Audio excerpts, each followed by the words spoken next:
Privatisation की हम बात कर रहे हैं तो एक इदारा जो कभी किसी ज़माने में पूरी दुनिया में मशहूर था, पाकिस्तान इंटरनेशनल एयरलाइंस, और फिर हमने देखा कि कैसे एक मुनाफा बख्श और एक इंटरनेशनली रिप्यूटेड जो एयरलाइन है किस तरीके से उसमें तनज़्ज़ुली आई, और अब जो गवर्नमेंट है वो हर सूरत में उसे प्राइवेटाइज करना चाहती है। और ये जो प्रोसेस है, इवन जब केयर टेकर गवर्नमेंट आई थी उस वक्त से ये प्रोसेस जारी है। मुख्तलिफ डेडलाइंस दी गई, लेकिन अभी तक दो के कुछ प्रोग्रेस हुई है, लेकिन फिलहाल क्लैरिटी नहीं है कि कब जो PIA है ये प्राइवेटाइज हो पाएगी। तो शहबाज, इनिशली आपको पता है कि इवन जब केयर टेकर गवर्नमेंट थी और ख़ास करके फवाद हसन फवाद साहब प्राइवेटाइजेशन के वजीर थे, तो बड़ा दिन रात अपेरेंटली दिखाया तो यही जा रहा था कि काम हो रहा है, और कोशिश ये थी कि इवन जो पाकिस्तान में 8 फरवरी के आम इंतखाबात हुए उससे पहले ही 90% जब मेजर काम हो जाए, फरवरी की डेडलाइन रखी, वो फिर उस पर अमल ना हो सका।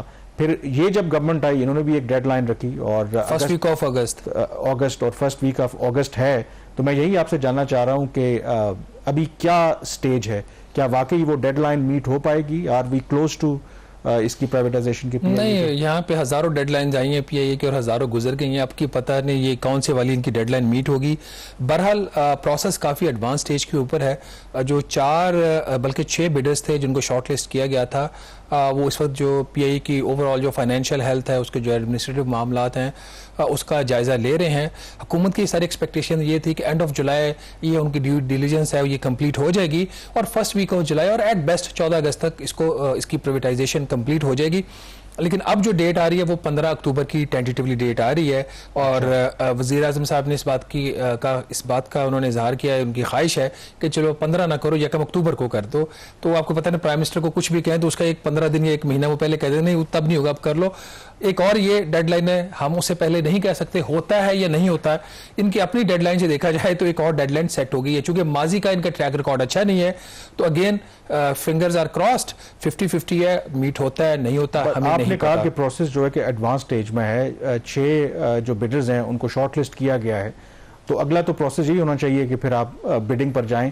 तो यहाँ पर ताखीर क्या है? पहले भी हमने इश्यूज डिस्कस किए, कुछ जो लायबिलिटीज थी PIA की, गुड PIA, बैड PIA, जो कर्जे थे उसके हवाले से जो गवर्नमेंट ने एक सेटल करवाने की कोशिश की, वो सेटल भी हुआ। तो अब क्या उसके अंदर कबाहत है, रुकावट क्या है? देखिए, ये कह रहे हैं कि उसके जो PIA के फाइनेंशियल अकाउंट्स है वो कंप्लीट नहीं है और बायर्स ने कुछ एडिशनल इंफॉर्मेशन मांगी है, वो उनको प्रोवाइड कर रहे हैं। तो जब बायर्स की सेटिस्फेक्शन हो जाएगी तो तभी ही ये जो प्रोसेस है वो जाएगा फाइनल उसके बिडिंग स्टेज के ऊपर। I don't know it is an excuse और it is really a reason, I don't know about that, क्योंकि अभी तक इनका किसी भी इदारे के कामरान उसकी जो क्रेडिबिलिटी बनती है ना, उसके जो उसके अल्फाज होती हैं, क्या वो उनके ऊपर अमल पैरा होता है या नहीं होता है, वहाँ से बनती है।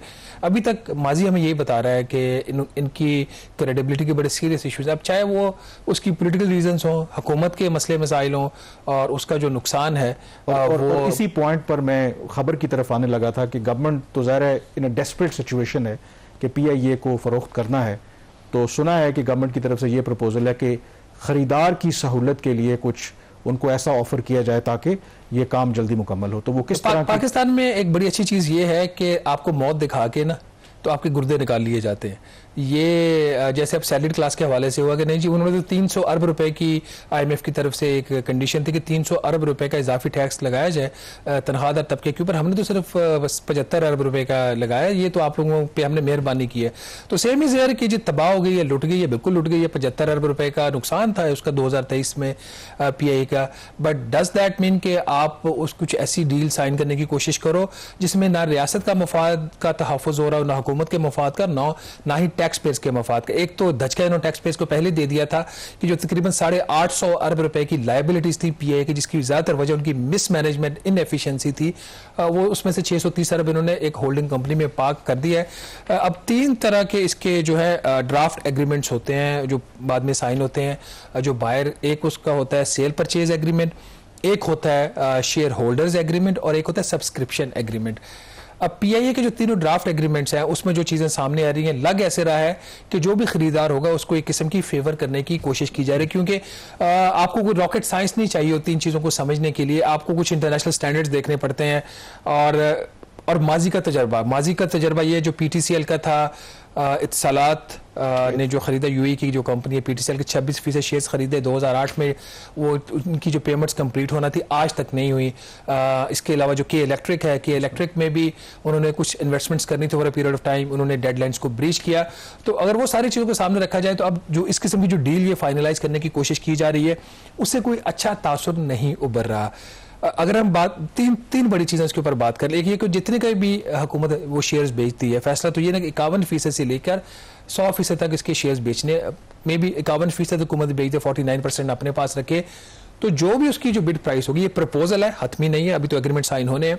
प्रपोजल ये है कि जो भी उसकी नीलामी की कीमत होगी उसका सिर्फ एक बड़ा हिस्सा ही, एक मखसूस हिस्सा हुकूमत को वो कैश में पे किया जाएगा, बाकी जो उसकी जो बायर जो है उसका वो उसको वो जो रकम है हुकूमत को नहीं देगा, और जो पीआईए की जो लायबिलिटीज़ हैं उसको सेटल करने के लिए वो पैसा इस्तेमाल करेगा। अब सवाल ये पैदा होता है कि वो जो लायबिलिटीज़ हैं वो गवर्नमेंट ऑफ पाकिस्तान की हैं, ठीक है, उसकी and responsibility government of Pakistan की, वो बायर की नहीं है। तो बायर ही क्यों ये जो है ये उसको सेटल करना चाह रहा है, हुकूमत को वो पैसा क्यों नहीं दे रहा, क्यों हुकूमत ही ये चीज़ें प्रपोज कर रही है ना कि बायर वो सेटल कर दे।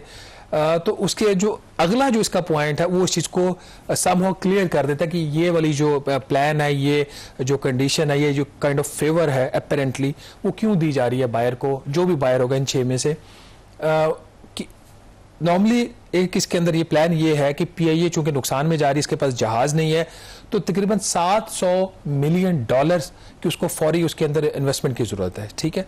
अब उसके अंदर 2 चीजें की जा रही हैं। नंबर 1 होना तो ये चाहिए कि जो बायर है वो जो $700 मिलियन है वो अपनी जेब से पैसा लगाए, ठीक है, उसने इन्वेस्टमेंट जेब से होती है, कर्ज लेके नहीं की जाती। तो अभी तक इनका ये प्रपोजल है कि जो बायर है 70% कर्ज ले सकता है इन्वेस्टमेंट करने के लिए, और 30% जो है वो अपनी जेब से पैसा लगा सकता है। This is again a unique thing आपके सामने, ऑल्दो उस तरह से डायरेक्ट एक लिंक तो नहीं बनता, बट आईपीपीज की एग्जांपल है। आईपीपीज जब सीपैक के तहत लगे तो कहा जाता है ये सरमायाकारी, ये कर्जा नहीं है।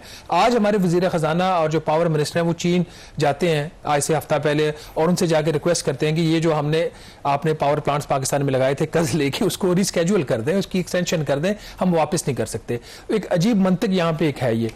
अब ये जो 70% को डेट लेने की ऑप्शन दी जा रही है, और वो भी ओवर पीरियड ऑफ 3 ईयर्स के, वो 3 साल में सरमायाकारी कर सकते। पीआईए आज डूबा हुआ है, उसको आज अपफ्रंट इन्वेस्टमेंट चाहिए, तो ऑफर ये करने जा रहे हैं अंटिल कि उसको चेंज करें, जो डॉक्यूमेंट्स में अभी तक चीज सामने आ रही है कि वो 3 साल के अंदर इन्वेस्टमेंट कर सकता है, और उसमें भी 30% जेब से डालेगा और 70% कर्ज लेके। अब जो पहली जो बात थी कि वो कैश आधा क्यों पे कर रहा है, जो भी एक परसेंटेज तय होती है, वहां से जो उसके जो एसेट्स क्लियर करवाएगा वो कर्ज अदा करके, उन्हीं एसेट्स को, जो हुकूमत पाकिस्तान के भी एसेट्स होंगे क्योंकि 49% वॉट एवर शेयर तो हुकूमत का भी है, उन्हीं एसेट्स को वो प्लेज करेगा और प्लेज करके उसके अगेंस्ट कर्ज ले लेगा।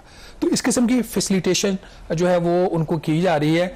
और इसी के अंदर एक और जो एक थोड़ा सा इनके डिस्प्यूट तो नहीं कह सकते, डिफरेंस ऑफ ओपिनियन है, जो फाइनेंशियल एडवाइजर्स और प्रिवेटाइजेशन कमीशन है उनका ये ख्याल है कि ये जो इन्वेस्टमेंट की जो शर्त है ये शेयर होल्डर्स एग्रीमेंट में इसको रखना चाहिए, जबकि वजारत खजाना का ये ख्याल है इसको सब्सक्रिप्शन एग्रीमेंट में रखें। जब आप सब्सक्रिप्शन एग्रीमेंट में रखेंगे तो अगर जो इन्वेस्टर है, बायर है, उसको ब्रीच करेगा तो उसके खिलाफ पेनल्टीज आप इम्पोज कर सकते हैं, उनके खिलाफ स्ट्रिक्ट एक्शन ले सकते हैं। बट यहाँ पे अगेन प्रिवेटाइजेशन कमीशन और फाइनेंशियल एडवाइजर की तरफ से कुछ डिफरेंट प्रपोजल है।